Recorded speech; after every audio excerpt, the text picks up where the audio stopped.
Kim Wall was a freelance journalist who had reported home countries such as Haiti, Uganda, and Sri Lanka.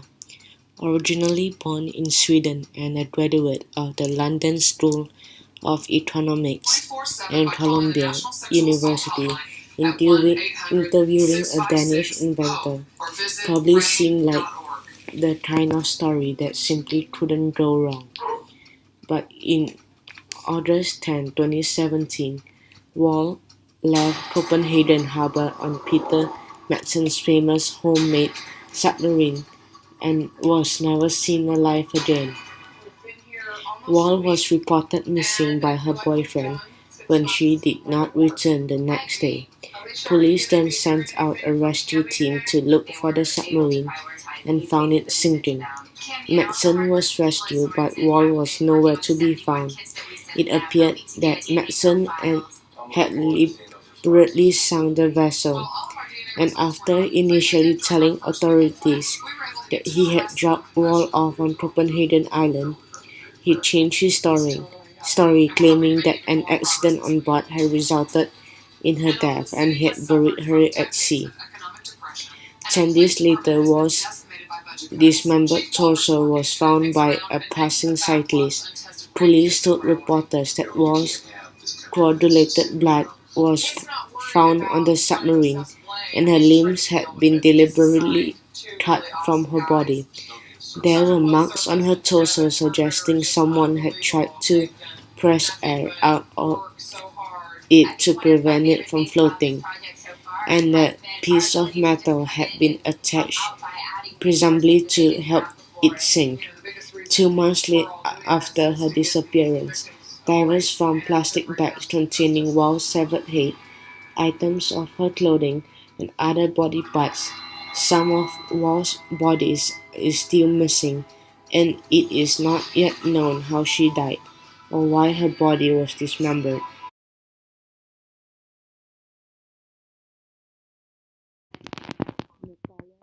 Morova was an esteemed Chechen journalist and tireless critic of Vladimir Putin, who had won international awards for her work as both a writer and human rights activist. Just hours before Esther Morova was killed, she had attended a press conference calling for Putin to be prosecuted in an international court for crime in her native Chechnya. She was also an outspoken opponent for the Kremlin-backed Chechen President Ramzan Kadyrov. Before her death, Estimirova had published a report accusing members of the Kadyrov administration of carrying out revenge killings, and she had also begun to express to her friends that she feared for her safety and the safety of her 15-year-old daughter. Her friends and daughter claimed she was receiving threats from senior officials. Then on July morning in 2009, Esterimova set off for her usual 20-minute journey to work. She made it just 100 meters from her 10th floor flat in Grozny before four gunmen grabbed her and threw her into a white car. The kidnapping was witnessed by passersby. The car drove to the Russian Republic of Indrastia, where Esther Marova, with her hands tied, was shot 5 times in the head and chest. When her body was found, she still had her money, passport, and ID. The official investigation concluded that Estimirova was killed by an armed militant group known as Atrazol Bashev, but few accept that story.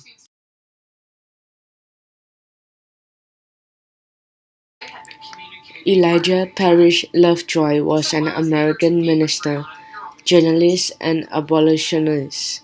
Born in 1802, Lovejoy attended Colby College in his love state of Maine and graduated as a valedictorian and class poet. Lovejoy later moved to Missouri where he began writing for a religious newspaper, the St. Louis Observer. The Lovejoy began, There Lovejoy began using his editorial to condemn slavery and soon began receiving threats against himself and his family. Then he condemned the lynching of a free African American man without trial. A judge presiding over the case blamed Lovejoy for the murder, accusing him for stirring up the mob with his anti-slavery writings. A mob then broke into Lovejoy's office and destroyed his printing press, prompting him to make the decision to move to Illinois, a formerly anti-slavery state. However, the people of Illinois were also hostile to Lovejoy's abolitionist view. The first two printing presses were purchased were destroyed despite attempts to deliver them in the middle of the night and hide them in a warehouse. Lovejoy and his colleagues had to constantly guard the warehouse where they stored their resources. When a local mob got word that another printing press was due to arrive on November 7, 1937, they stormed the building and set it on fire. As Lovejoy tried to extinguish the blaze, he was shot by an unknown assailant.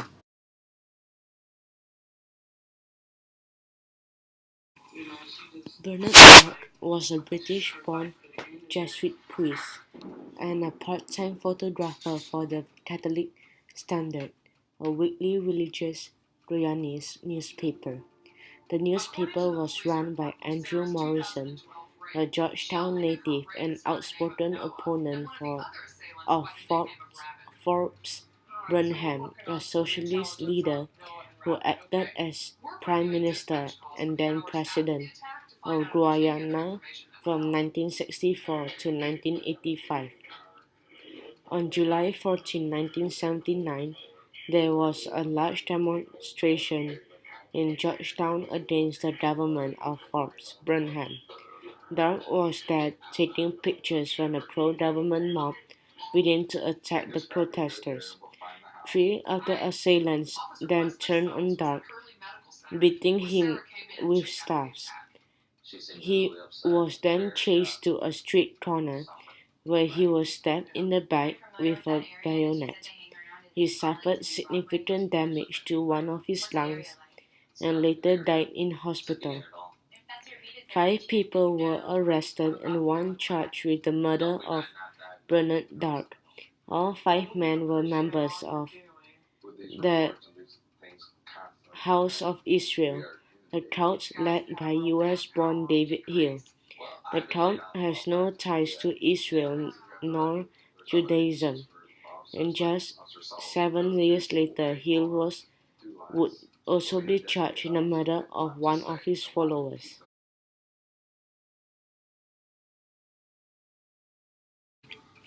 Habiba Ahmed Abdul Alaziz was an Egyptian journalist and activist and was among the many who were killed during the Ra'ab massacre of 2013.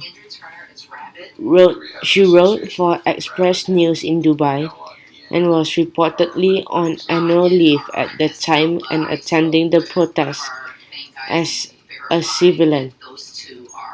On August 14, 2013, Abiba was attending a protest in Cairo in support of the deposed President Mohamed Morsi. Her father had been a media advisor to Morsi. The demonstration soon turned violent when security forces stormed 2 protest camps, and at least 412 people were killed. Habiba was staying in a nearby mosque and had been turned into a makeshift hospital. Her last text to her mother stated that the crowd was on high alert and that she was heading onto a platform. Around midday, Habiba's mother tried calling. A stranger picked up and told her that her daughter was dead. She had been shot in the head. In 2014, Habiba's brother Mossab was arrested in Abu Dhabi and accused of having ties to the Muslim Brotherhood.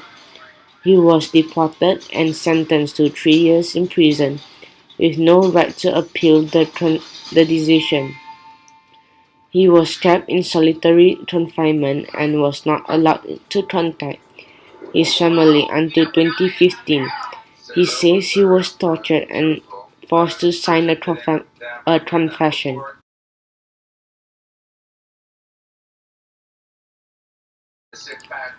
Fritz Gerlich was a right-wing journalist and well-known political analyst in 1930s Germany.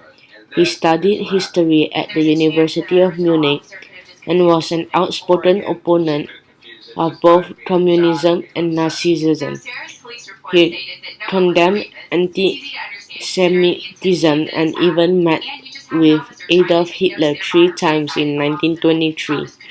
Dulwich was appalled by the beer hall putsch, and he left his newspaper in 1931 when the editor began to fund Hitler's campaign. He began publishing his own weekly newspaper and predicted that Hitler's leadership would lead to enmity with neighboring countries, internal totalitarianism, civil war, international war, lies, hatred, fratricide, and infinite trouble. After the death of Hitler's niece, officially ruled a suicide, Dulwich published a report stating he had evidence Hitler had ordered her killing. He had begun to mock Hitler by using racial science to claim that he was not Aryan, but Mongolian. By 1932, Dulwich's newspaper had a circulation of over 100,000 readers. Just 1 year later, Hitler would be in power, and Dulwich was one of his first victims. Just 1 day after seizing control, the SA, a paramilitary predecessor, attacked machines and Daesh destroyed, and Dulwich was tortured in prison. On June 30, 1934, now known as the Night of the Long Knives, Dulwich was transferred to the Dachau concentration camp and immediately assassinated. Authorities notified his wife of his death by sending her his blood-stained glasses.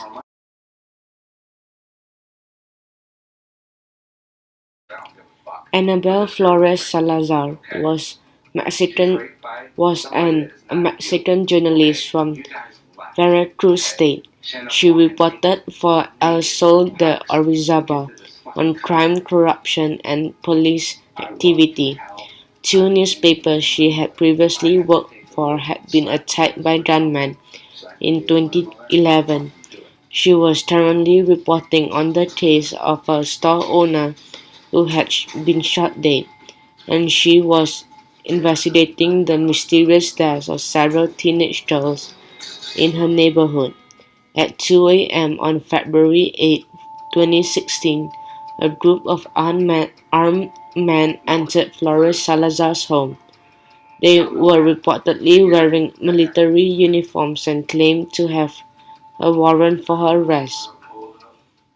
Her aunt, who was also in the house at the time, pleaded with them, telling the assailants that she had recently had a baby.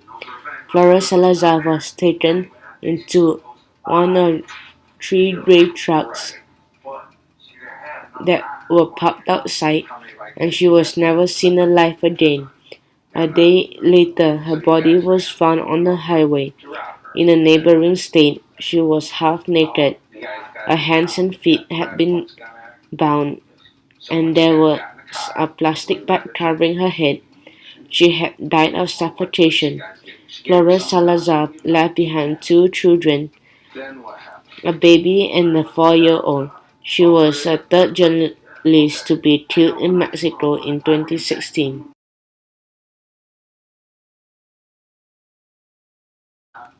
Nassim Intiri was a British freelance journalist who was covering the war in Syria when she was killed. Intiri was staying with a group of Syrian activists and other journalists in Dakush, near the Turkish-Syrian border. They were reportedly filming a documentary about Syrian refugees. The Syrian government has banned most international journalists from covering the war, and many have to smother themselves in, making it an incredibly risky job. A journalist reported that Syrian soldiers had a plainclothes militia known as the Shabiha began shooting at the house where the journalist was staying on a Monday morning in March 2012.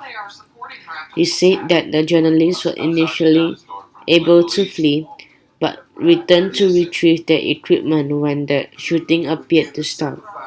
One person was shot in the head and another in the chest. The witness claimed that the military took away their bodies. Another journalist was shot in the shoulder and was able to flee and receive treatment in Antakya, Turkey. The same week, a Kurdish photographer was kidnapped and murdered by unknown assailants. His body reportedly showed clear signs of torture. Syria is ranked as one of the most dangerous countries in the world for journalists.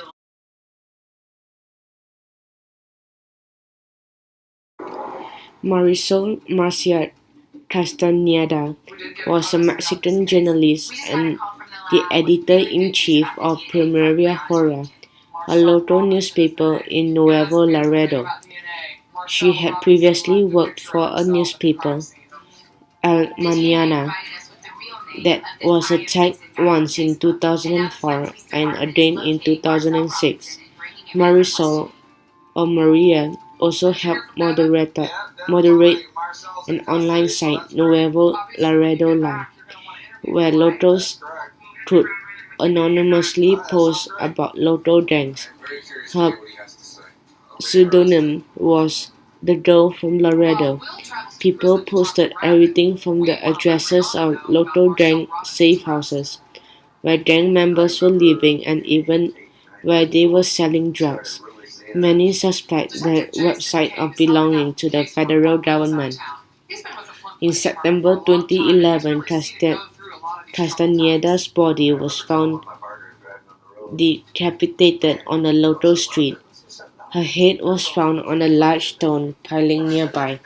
Next to her remains was a handwritten note that read Nuevo Laredo and Vivo and social networking sites. I'm the Laredo girl and I'm here because of my reports and yours. For those who don't want to believe, this happened to me because of my actions, for believing in the Army and the Navy. Thank you for your attention. Respectfully, Laredo girl. Earlier that month, a couple were found hanging from an overpass in Nuevo Laredo, with similar notes claiming that they were killed in retaliation for posting on social media. The woman had been disemboweled 2 months after Castañeda's death. The body of a young man was found in the exact same spot as she was, also having been decapitated, with another note warning against posting on the website Nuevo Laredo Live.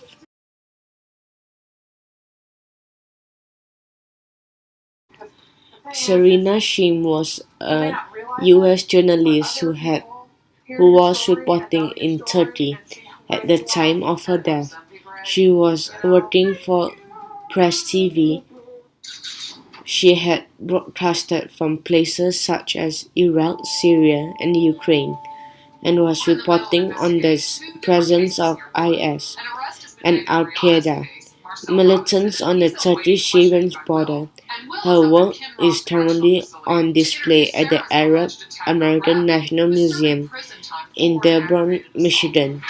After returning to Turkey in October 2014, she discovered that the Turkish National Intelligence Organization was actively seeking information on her whereabouts. Reportedly, she had been labeled a spy.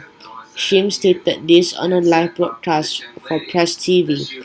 Just one day later, the rental car she was driving was involved in a fatal car crash. She reportedly died of heart failure in the hospital, but there has never been an official investigation into her death. Turkey has been referred to as one of the world's largest prisons for journalists by Reporters Without Borders, and Shim reportedly feared that she soon be arrested. Many, including colleagues and family, believe she was assassinated by the government, but without any real evidence, it is impossible to know what really happened to Serena Shim.